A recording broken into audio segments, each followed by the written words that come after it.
My 27F fiance's ex is now my older brother's wife, so my sil. To make it less confusing, my fiancé is George, my brother is David, and my sil is Ella. George, 38M, briefly dated Ella, 34F, 4 years ago.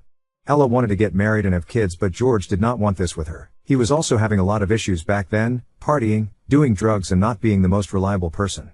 They dated for 6 months and everything ended in drama because Ella was not able to make George want to settle with her. Soon after their breakup, she met my brother and they got married 6 to 7 months after. So yeah, they moved really fast, and basically Ella dated her ex, broke up with him, met my brother and got married to him. Everything in only 1 year and a couple of months. I met George 2 years ago, and at that time Ella was already married to my bro. Back then I had no idea that George was Ella's ex. When George started to feel attracted to me, he changed completely. He quit drinking and doing drugs, he has been sober ever since, started going to therapy, and overall became a new person. He did this because he wanted to change, and I have been with him during his entire healing journey.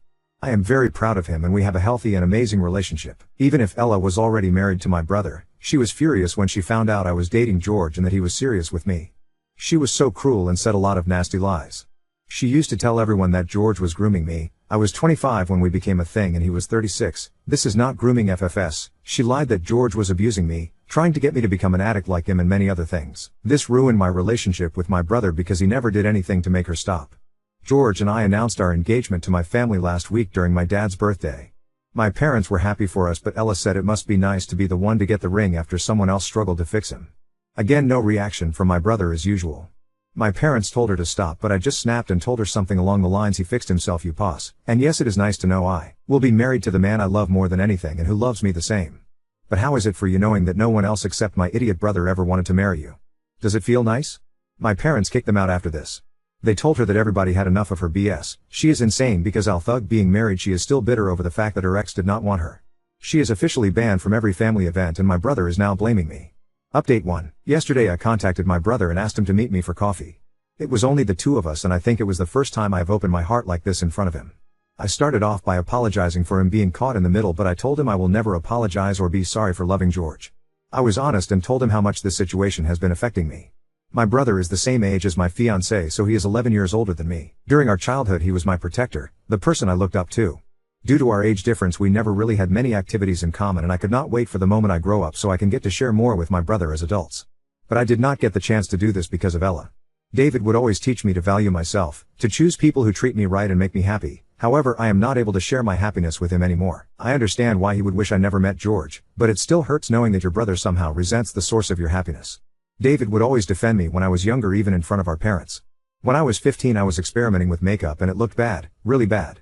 During a family function one of our uncles got drunk and told me to stop using makeup because I was too young to look like a hooker. David got mad and kicked him out for offending his sister. This is the kind of brother he used to be, and to now see how he stays aside and allows his wife to be offensive and cruel, it's really hurtful. I do not care that she is like that towards me. I don't like Ella at all and I could easily ignore her.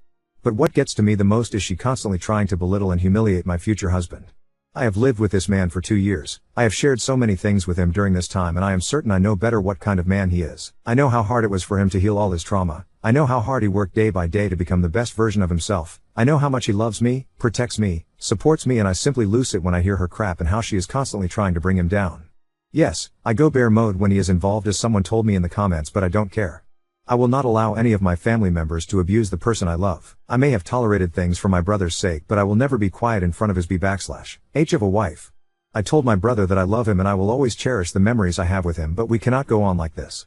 I understand he is a victim and I am ready to do anything for him if he is willing to accept that his marriage is not good, that Ella is not a good woman and is abusing him. I cannot force him to divorce her because this has to be his choice, but I told him I will accept his decision no matter what that is.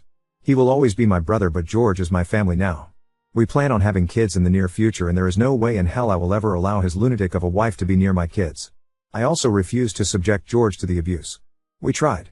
We thought that this rough period will eventually pass and that everything will be okay, but unfortunately Ella became more and more bitter and disgusting. We will still see my parents, but I am standing my ground and will not go to their house if she is present. David and I cried a lot, and for the first time in many years I felt like I had my brother back. He apologized over and over again and explained a lot of things to me which gave me the chance to understand him better. But at the same time I am so angry that I had no idea what was happening to my brother. Some people said that David was a rebound for Ella, but it seems they were both a rebound for the other. What made them marry so fast was the age pressure. My brother was feeling like it was very hard to connect with someone, and the prospect of being able to have a family of his own seemed very far away until Ella came and offered him the possibility to have exactly what he wanted without too much struggle. So yeah. In the end, I guess we are all some messed up people in a way or another. I don't know what's going to happen. David said he plans to take some time, go away alone for a couple of days and think what he wants to do. But he said that when he'll be back he wants to have a chat with George to apologize to him as well for everything that has happened. My brother knows that everything Ella says is false. He said everyone is able to see how much George loves me and that we make a great couple, and there are times when he wished to also have something like this in his life. He told me he is proud of the woman I have become and that no matter what happens, I will always be his little sister. After this I went home and cried some more with George besides me. I have tried to play strong and denied myself to feel hurt for so long that yesterday I have finally exploded. But it was good because now I feel better. Update 2. As planned, David did take some time for himself and went to a retreat cabin for a week. He went there alone because he wanted to have the space and time to rethink his life choices. This was exactly what he told Ella, but left out the location because he did not want to risk her showing up there. The first day he was away, Ella contacted my parents and me to ask us about my brother's location. We did not disclose anything. On Wednesday that week I was contacted by some of my brother's friends. They wanted to know if my brother was okay and if it was true that David was cheating on Ella. Initially I was very confused on why would they think that, but they told me that Ella has been going around complaining to people that my brother was cheating on her and that we, his family, were on board with it and covering up his affair. I told my bro's friends that this was not true, but I decided to be petty, so I went on social media, uploaded a photo of me with my brother and wrote how proud I am of him that he is taking this time to focus on mental health and his well-being. Some hour later Ella called me and demanded I take down my post because I was embarrassing her. I played dumb and asked her why would a post dedicated to my brother would ever embarrass her. She never answered, never admitted to lying, and I never took down my post. It will stay where it is for posterity. After my brother returned from the retreat he asked me, George, and my parents to meet up at our parents' place and talk. He apologized for everything that happened with his wife and told us a lot of things about Ella. Apparently she is a very jealous person and she has a constant need to put others down so she can look better or feel superior. Bro gave us a lot of examples of shitty things she did, including to some of her relatives and supposed friends. One of her female cousins works for a transport company, so most of her colleagues at work are men. Ella told this cousin's husband that there are high chances of her cousin cheating since she spends every day surrounded by men. Her cousin was pregnant at that time, and I don't know if she was trying to imply the baby may not be her husband's, but still. Needless to say, they don't speak to Ella anymore. She had a girlfriend who got into a relationship with a guy. Ella kept telling this girl bad things about her partner that she supposedly heard from other people. She was never able to tell who she heard it from. Most likely she invented everything. That's why her family members avoid her and never invite her to functions, and she does not have any friends. People from their circle were friends with my bro before he married her, so they are just tolerating her for his sake. I mentioned that Ella must be abusing my brother, and a lot of people took it the wrong way. When I mentioned abuse, I did not mean it as physical abuse, but more like emotional abuse. I guess everyone has their own way of seeing things, but for me, being married and still being pissed about things that happened with your ex years ago is clearly a sign of disrespect towards your spouse. And if someone is able to openly disrespect their spouse over and over again in front of their family, it's a high chance for that person to do more than disrespect behind closed doors. My bro clearly struggles to see his self-worth at the moment, and this is also the reason why he accepted too many things from his wife. But we will be with him, always support him, and remind him what an awesome guy he is. Also, many people were outraged and called me an off for calling my brother an idiot. I don't know if all of your families and relationships are like those you see in commercials, but in real life siblings fight, and sometimes when they fight, they may call each other's names. This doesn't mean I don't love my brother or that I don't respect him, but if I see him acting like an idiot, I will always say it to his face and explain why I think he is an idiot. I apologized for calling him an idiot, and he said there is no need to apologize because he expects me to always be honest with him, even if sometimes the truth may hurt. And I understand because I expect the same from him. Anyways, David confronted Ella with everything that she has been doing and told her she needs to get help. She refuses to accept she has any problem. She states that everything that she has ever done came from a place of love and care for that person, right? Because when you care for your cousin, you lie to her husband that she may be cheating on him, or when you care for your sil, you lie to everyone that she is forced to do drugs by her partner. She did not take the divorce well, but not because she was losing my brother, but because she saw this as a failure that shattered her perfect image she had of herself. Maybe after some time passes I will actually be able to feel sorry for her because she is a sad person with so many issues that refuses to get help. Of course Ella blamed the divorce on me and our family, claiming that David is choosing us over her, so clearly she does not take any kind of responsibility for her actions. David however warned her that if she continues spreading lies about our family, we will hire a lawyer and take legal actions against her. At the end of the day, if she still insists with her crap, she will have to prove everything in court. Of course we don't want to get to this, but she needs to understand that we cannot say whatever we want about other people and not face the consequences. In the meantime, George and I are planning our wedding, and my bro will be George's groomsman. They really had the chance to bond and even discovered they actually have a lot in common. I don't want to be mean, but ever since Ella is out of the picture, our family gatherings happen more often than before and the atmosphere is so light. My brother is slowly going back to his old self. He is having a good time with us, no stress, no dissociating, he is just present and enjoying. So that's it for now. Now on to second story. Started an open relationship with my girlfriend hoping for fairness. Now I'm her financial supporter and third wheel to their passion. My girlfriend, 27F, and I, 29M, opened our relationship a little over 2 years ago. Obviously, she had more success than I did, but I've had a couple of dates here and there. Non-monogamy isn't really a world for men with social anxiety. One of the rules that she wanted to establish was no emotions, just sex. While I accepted the rule, I said from the beginning that having absolutely no emotions isn't realistic. Inevitably you will start to feel something for someone. Long story short, I was right. She met this guy, 27M, they developed feelings, we talked, and now we are a poly, I guess. Don't really know what to call it. Trouble doesn't seem right since he and I aren't dating. But neither of us guys have other partners outside of her. Anyway, we've had this structure for about 7 months now and it's going fine. She seems to be happy. I just don't see what place I have in this relationship. Not sure if that place really even exists. In monogamy is much easier to see. It's only the two of you. But here, not so much. I'm happy that she's happy, but I don't really think needed. I've talked to many and researched things, but none of those arguments make sense to me. They may have sex with others, but y'all have an emotional bond. In our case, she has one with both of us. As I think emotional connections are a dime a dozen. You have one at some point in everyone you date. Sexual chemistry is way more rare and usual is just there or it isn't.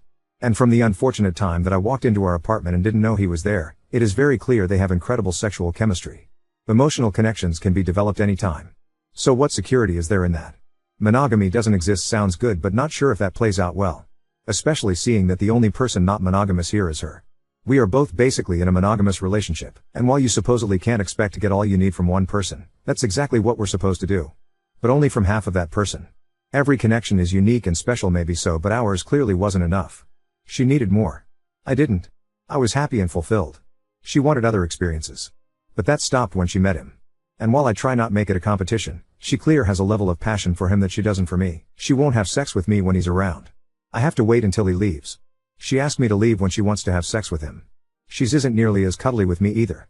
At this point, it feels like the only reason I'm around is because we are entangled, money, lease, cars, etc. I also know that I'm here emotional support for hard stuff. Working in EMS, I've learned to stay calm and clear in high stress situations. I'm also supporting her financially with schooling, but I'd like to be more than just an ATM and a security blanket. Don't really know what to do about all this. So much of what I've read talks about not comparing, just getting over jealousy, giving people autonomy, don't be attached/dependent, etc. Don't know where that leaves me.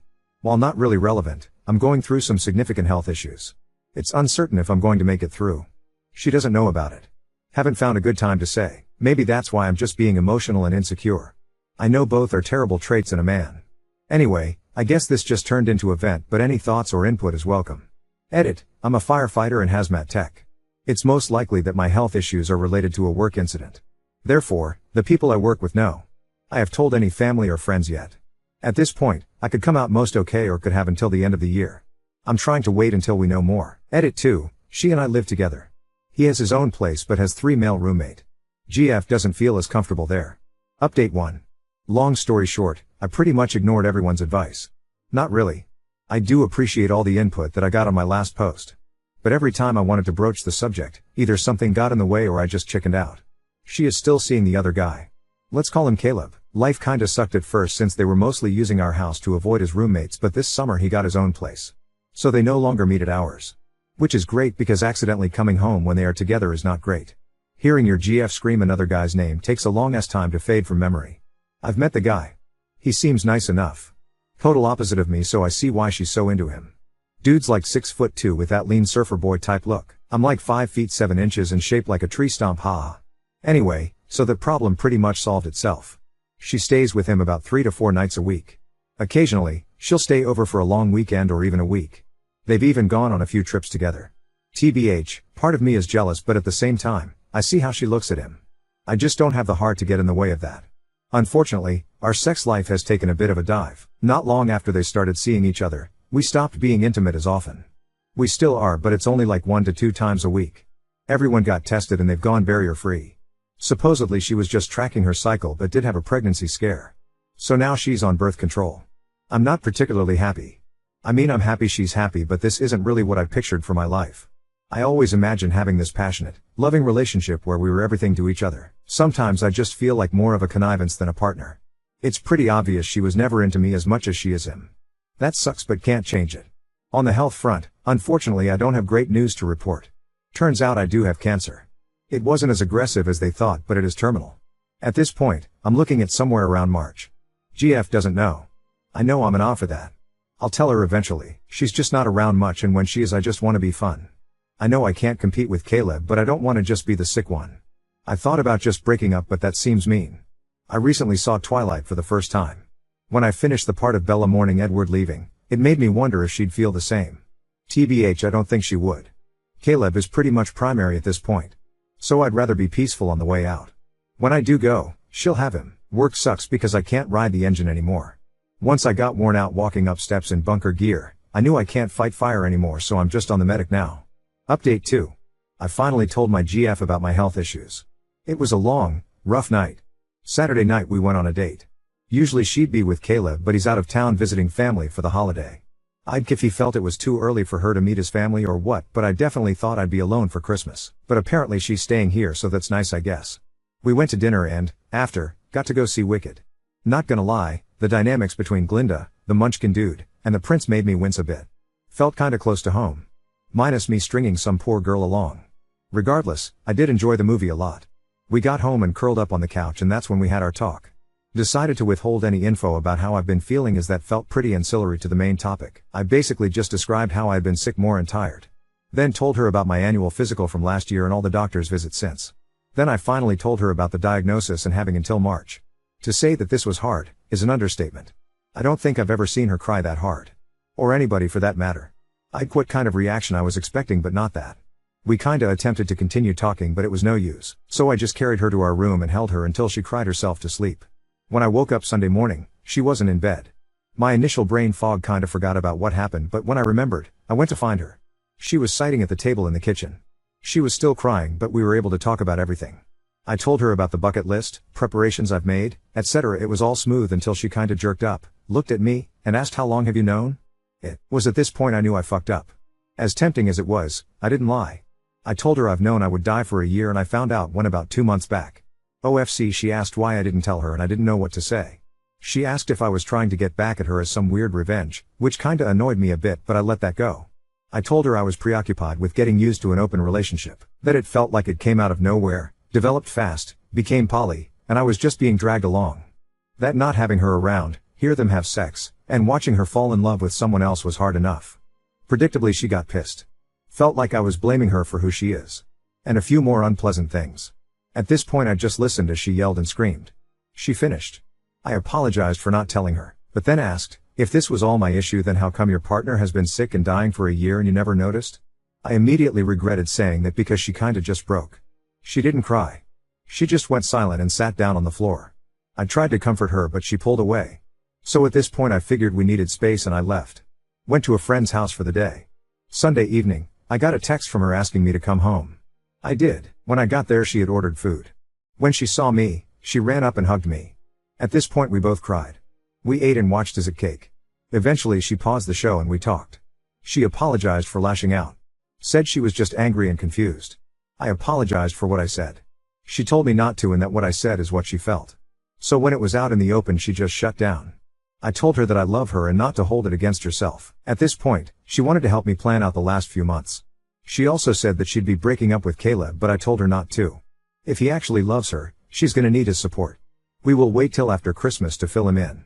We talked more about plans and went to bed. Don't know what will come of this, but that's where we are now.